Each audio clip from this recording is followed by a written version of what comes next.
This is Aron Ra. Yeah. How you do, everybody? Let me get this thing open and on. All right, in my youth, I was never much interested in politics. Matter of fact, I remember when I first signed up to vote, when I first registered to vote, the girl asked me if I was a Republican or a Democrat, and I said, "How do I know?"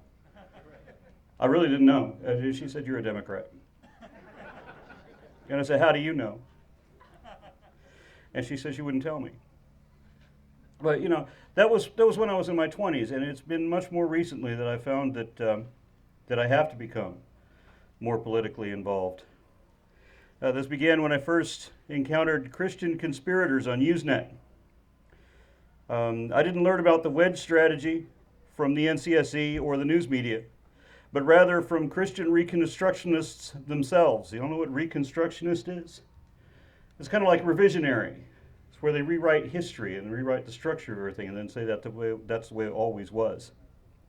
Like a villain in a James Bond movie, one of these guys bragged to me about how many senators and judges his collection of church groups had positioned all according to their plan. That plan, laid out around Y2K, was supposed to culminate in hold on, let me close something. That wasn't supposed to happen. Okay, that plan was supposed to culminate in a court case wherein a conservative Republican Bush-appointed judge was supposed to rule in their favor. And when that court case eventually came in the form of Kitzmiller versus Dover, no one expected the judge to rule with as much integrity as he did. So the strategy had to change. All secular citizens, including moderate Christians, need to understand that the separation of church and state was never about teaching evolution in school or whether children could pray in school. It was never about abortion either. That is the limit of most people's conception, but the scope is much broader than that. You see hints of it, hints of the real situation, whenever religious groups have significant influence over local communities. From my own experience, I used to live in predominantly Mormon towns where it was often difficult to find a job if you weren't a Mormon yourself.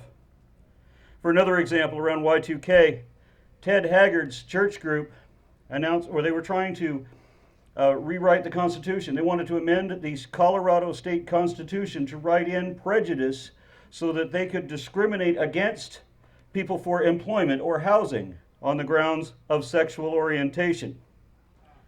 When interviewed, Ted Haggard, in a moment of what is now an extreme irony, said that as Christians, they had an obligation to treat certain people differently. I couldn't understand how people cannot recognize what kind of bigotry this is, and that it is even bigotry at all. The people who are overtly bigoted against gays now are often the same people who were openly bigoted against blacks years ago. For example, my wife and I toured the Oral Roberts University when we came back from the Oklahoma Free Thought Convention.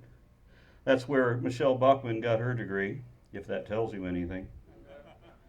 And it's kind of a scary thing. That school, when Oral Roberts was still alive, would suspend students for interracial dating and would expel them for interracial marriage.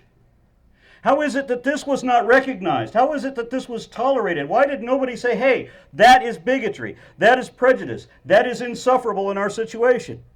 They allow it because their community permits it, because they have a dominant faction of believers, and know they will speak their mind when they have the safety of numbers to do so.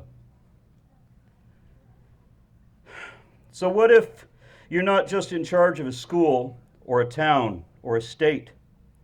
What if they're in charge of the whole country, a world power seeking dominion over all? Reconstructionism effectively began with R.J. Rushdoony of the Chalcedon Institute.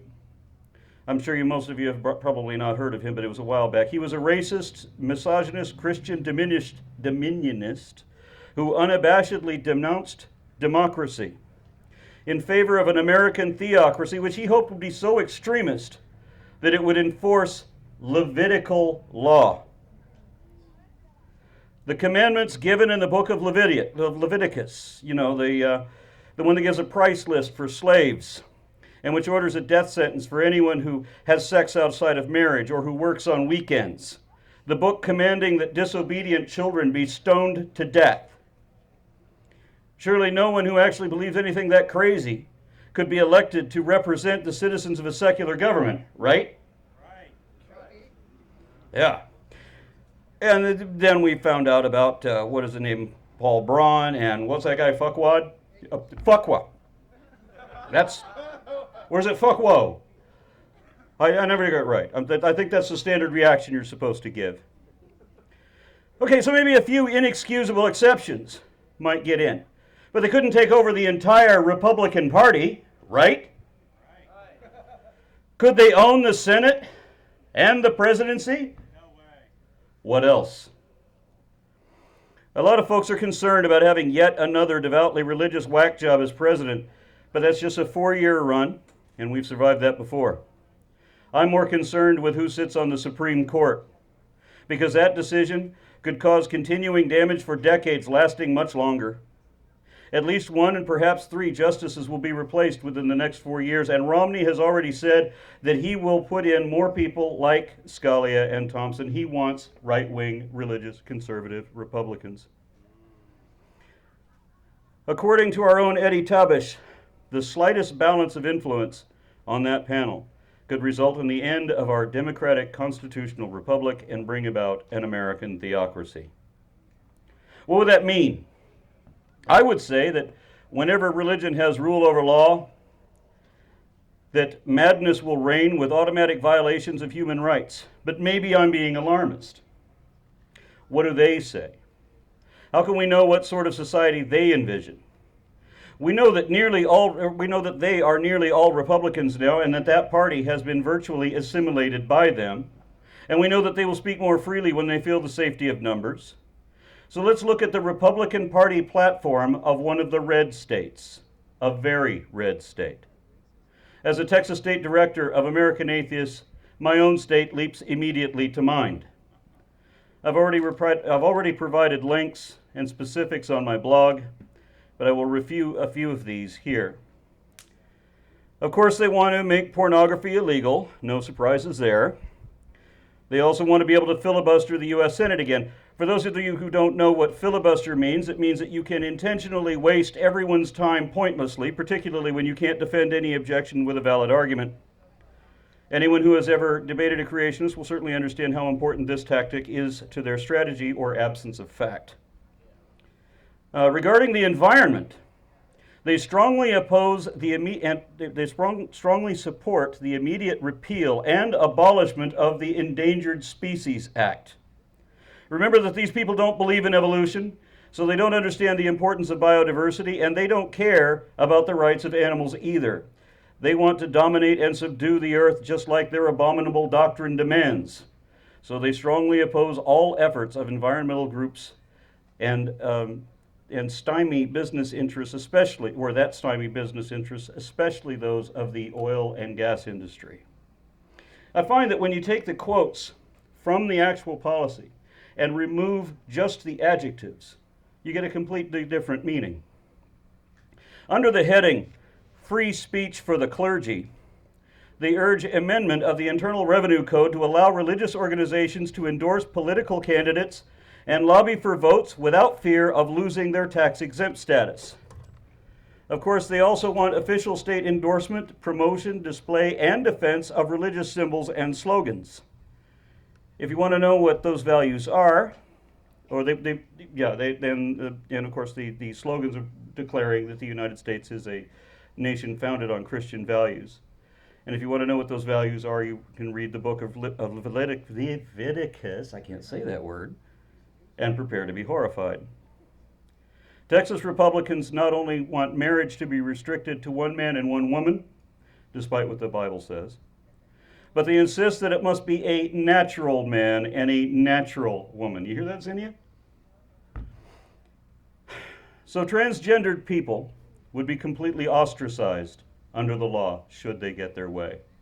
There's no civil union options for gay couples either, because the platform also opposes the creation, recognition, or benefits of partnerships outside of marriage that are provided by some political subdivisions.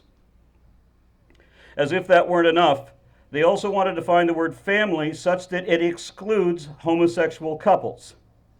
They say they deplore sensitivity training. Think about that for a moment. And they state very clearly that they want homosexuality condemned as unacceptable. They mean that very strongly, too, so strongly, in fact, that they oppose any criminal or civil penalties against those who oppose homosexuality as a reaction of religious faith. In fact, they go so far as to urge the immediate repeal of the hate crimes law, specifically where that relates to sexual orientation. Are you getting this? If you're uncertain whether that includes acts of violence, there are at least 2 members of the current State Board of Education who implied that it should. And we know of a few Tea Partiers who insist that homosexuals should be executed, murdered by the state. I am alarmed at how popular this abominable sentiment is. This is their Republican Party platform I'm reading from. Do you get this? Under the heading, Supporting Motherhood, they strongly support women who choose to devote their lives to their families and raising their children. But they implicitly object to women choosing other options such as college, careers, or not having children at all. A woman's ambition beyond the confines of the kitchen and obeisance to her husband is decried by conservatives as a deplorable assault on the family, which of course they blame on liberals. Regarding the right to life, they say that all innocent human life must be respected and safeguarded from fertilization to natural death. Notice a few subtle caveats here. The qualifier of protecting only innocent life is how Texas Republicans justify having executed more prisoners than any other state in the Union, nearly 5 times as many as the next deadliest state, in fact. Says something about Christian forgiveness, doesn't it? Too bad they haven't gotten an excuse for why the murder rate is an average of 25% higher in states that have the death penalty versus those who don't. Obviously, capital punishment doesn't really work as a deterrent, especially in areas where Christian criminals are so prevalent that no one believes their death is final and everyone thinks that their faith will be their salvation regardless what sins they commit. Otherwise, the qualifier of natural death means the religious right will deny the right to die to those who wish to in order to escape the agony and indignity of untreatable and insufferable diseases. The definition of life beginning at fertilization is a curious one too, for several reasons, all of them religious. First of all, Jewish law held that the fetus was only water for the first 45 days. After that, it was considered a limb of the mother until birth. Specifically, they described the fetus as her thigh.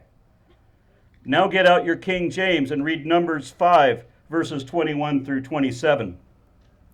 Another oddity about preserving life from the point of fertilization and calling them innocent is that babies may be born in sin, according to most of these religious madmen, and are therefore not innocent at any point. But they also ignore that babies could be born from an act of sin by their own definition. And they want to force rape victims to endure that dangerous indignity as well, even when they are very young and their lives should be protected from such myopic legislation. Worse still, this platform says that a person who injures or kills an unborn child should be subject to criminal and civil litigation, and this includes when it happens by accident.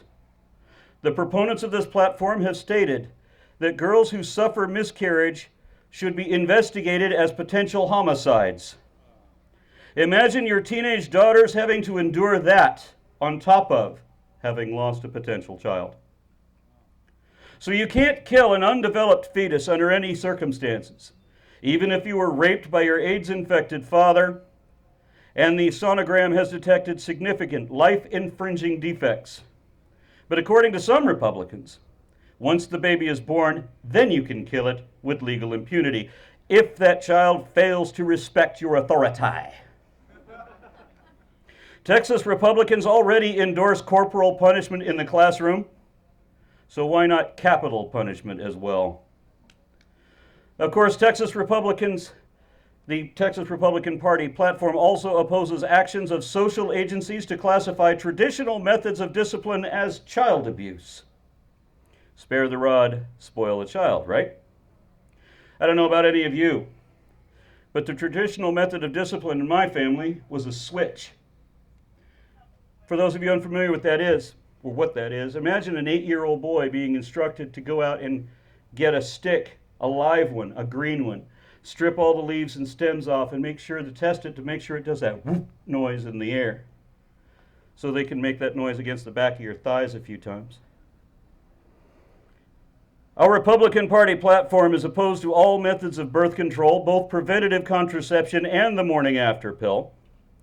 Remember that in Texas they oppose any sex education other than abstinence until marriage. That's why our state has the highest rate of repeat teen pregnancies of the country. So they're creating a welfare-dependent populace, but they also want to abolish all the welfare programs that these struggling kids will need. This will not only create an unnecessarily stressful condition for both parents and children, it will also ultimately eliminate the middle class. Our Republicans want to do away with all government-sponsored programs that deal with early childhood development, and they include preschool and kindergarten in that list, but they don't stop there. They also want to abolish the Department of Education, because why would a religious organization want people to be educated? And the real reason is because our secular government, which this country still is, will not permit state-funded schools to promote one religion over any other, and that is exactly what Texas Republicans want to do. This platform actually wants to allow unqualified instructors, as well as students, to undermine education in science classrooms without fear of retribution or discrimination of any kind. That's the way it's worded. Thus, with no form of disciplinary restraint or academic accountability, matters of demonstrable fact would be deliberately misrepresented as if they were mere speculation. Under the heading of knowledge-based education, and you're going to love this, they really do come right out and say, we oppose the teaching of higher order thinking skills, critical thinking skills, and similar programs which challenge the students' fixed beliefs and undermine parental authority. They say that. Look it up. They're opposed to knowledge.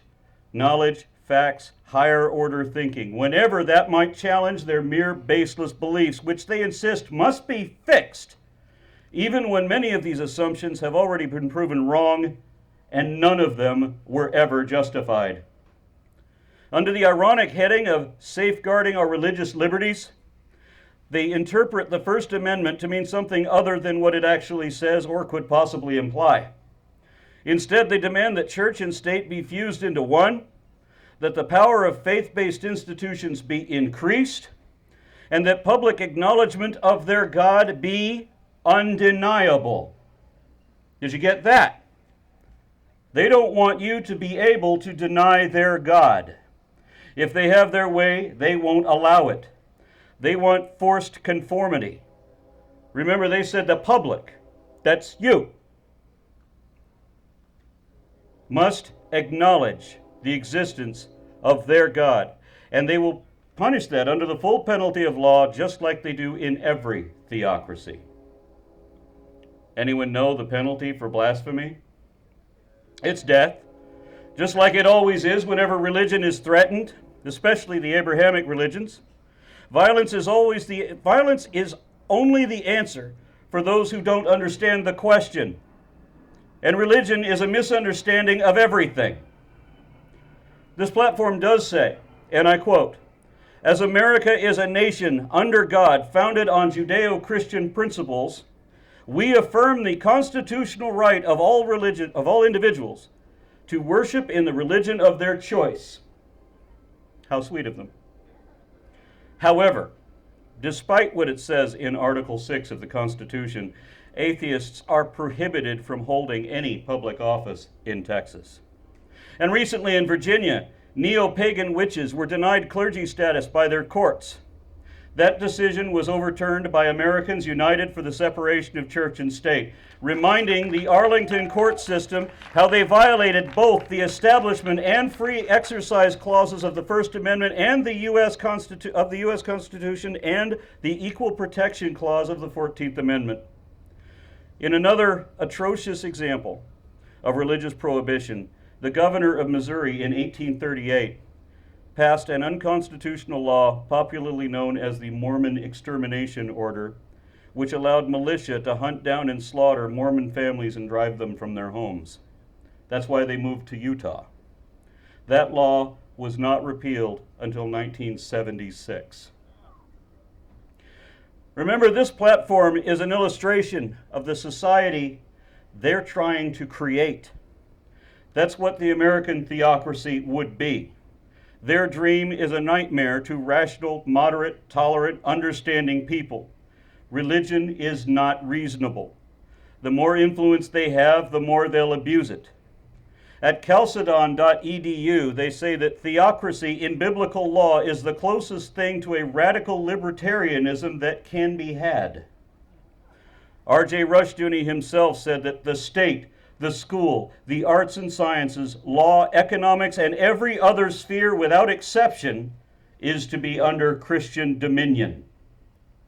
We atheists literally don't have a prayer.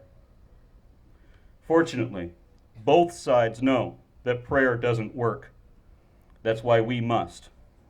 We have the advantage of living in the information age, and the information is finally out. That's why Ireland and Rome and other places that were theocracies are now largely atheist. Faith is dishonest, and religion is evidently absolutely wrong about absolutely everything. Atheists and other secular citizens know that theocracy is madness, and we have a moral obligation to stop it.